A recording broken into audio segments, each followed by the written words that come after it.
My video blog of the night is on respect. And this is in light of like the Trayvon Martin case, and this is in light of certain aspects of my life that I've learned lessons in the last say 10 years. Respect is earned, not given.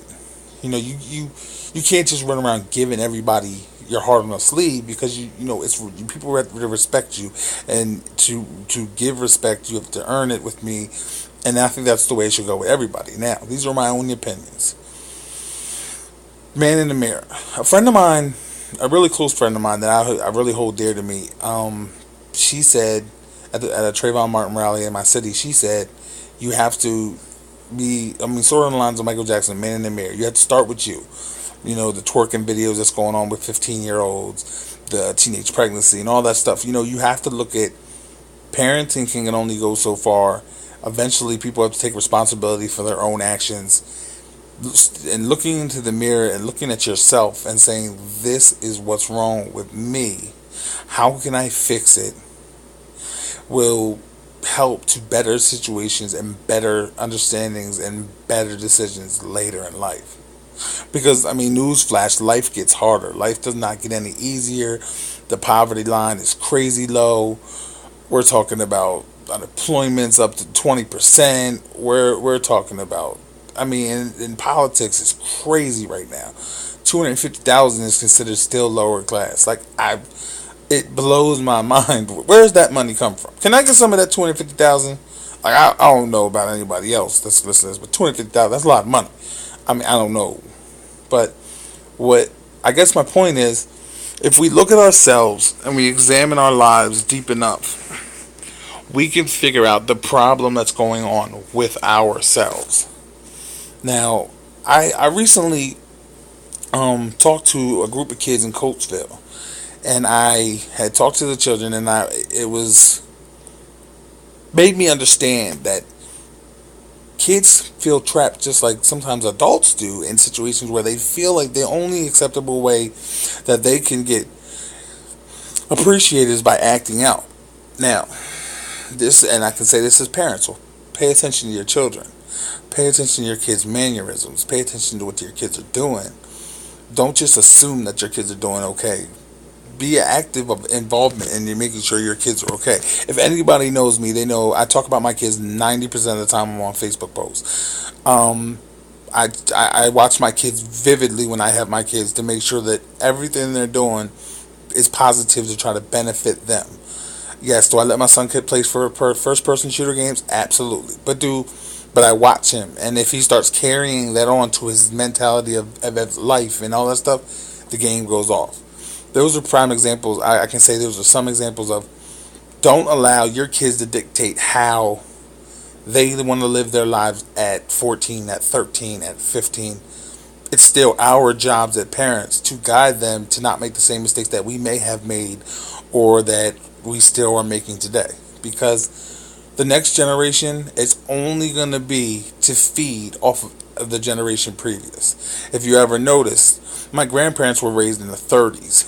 Back then, hot dogs cost a nickel, movies cost a quarter. And then when my mom and dad, well, didn't know my mom and dad, but from what I understood, there was the Vietnam War, it was the hippies, it was the free spirit age. And then the 80s came and the 90s came, and it was like the drug revolution and everything else, and technology started to catch up a little bit. Computers came out, and I mean, I guess my point is, nowadays it's almost accepted practice. If you don't have a phone, you don't have an iPod, you don't have GPS in your car, you're out of the loop. Technology is only going to get better. Only going to get better. So I say this to everybody: is watch your kids on social media sites. Watch your kids where they're going. Watch the people around your kids. Be actively nosy and involved in your kids' life. Now, don't be overbearing. Don't make your kids have secrets, because that's technically where bad things happen. Kids make bad decisions when they feel pressured. Now, kids. Now, I'm going to say this to middle-aged children. I'm going to say this to like 15 to 20. I'm going to even say 22, because I'm 30. And my best friend was 36, and I got friends that are 40, and I actually one of my best friends that I consider my friends, he's 60 something.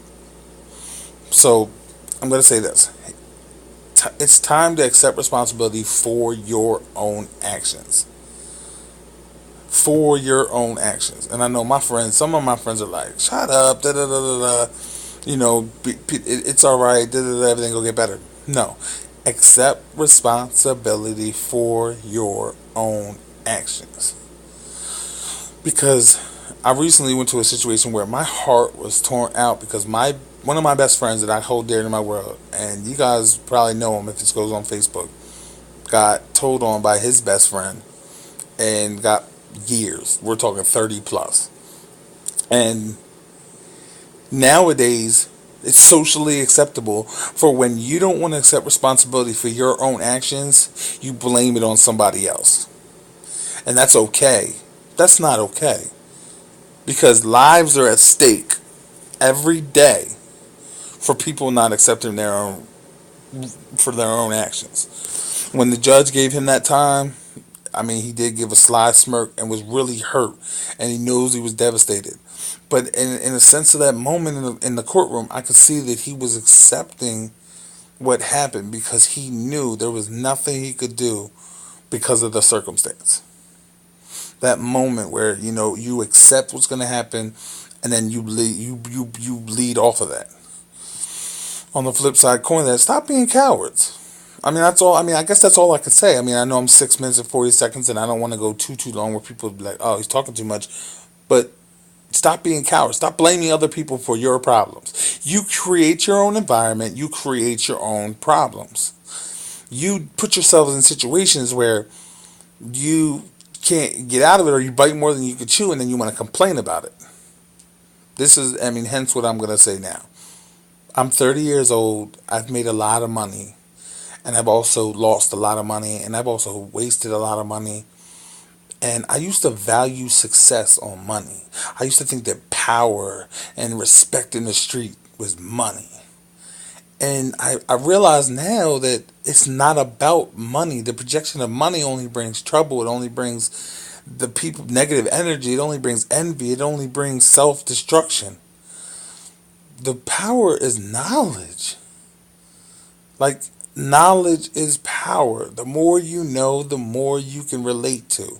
The more you know in life, the more you can understand when things happen. Life is such a fast-paced, fast-moving experience. If you're not ready, you will get swallowed and eaten. So I say this again. Be very active in everything that your siblings, that your kids, that your people around you are doing. Don't be nosy. If a neighbor's taking their trash out, don't watch to see if it's recycling or paper. That's not what I mean. And don't take matters into your own hands, aka George Zimmerman, because there's innocent lives out here at stake every day, and kids don't need to die.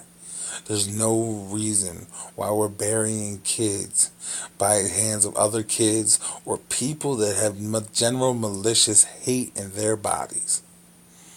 There's no reason for it. And I'm from a powerful cop city.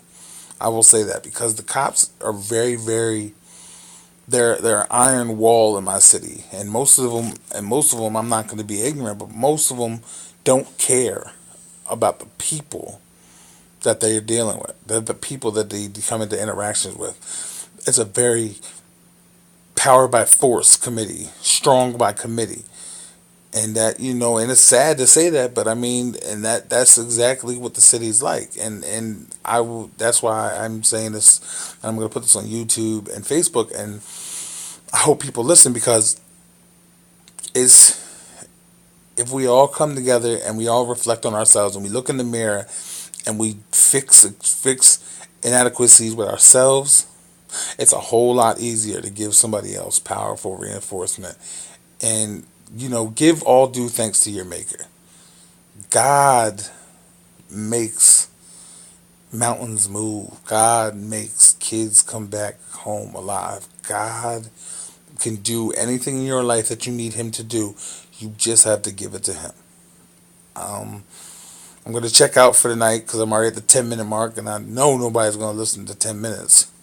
But I just wanted to, I'm going to start doing these video blogs and with feelings and things how I'm doing because I want to give powerful reinforcement. Because at the end of the day, if I could change 1, 10, 100, 1,000, a million lives, I just want to make it a little bit easier for the next generation because, we live in a tough world and it's definitely a rough place. Thanks. Have a good night. God bless.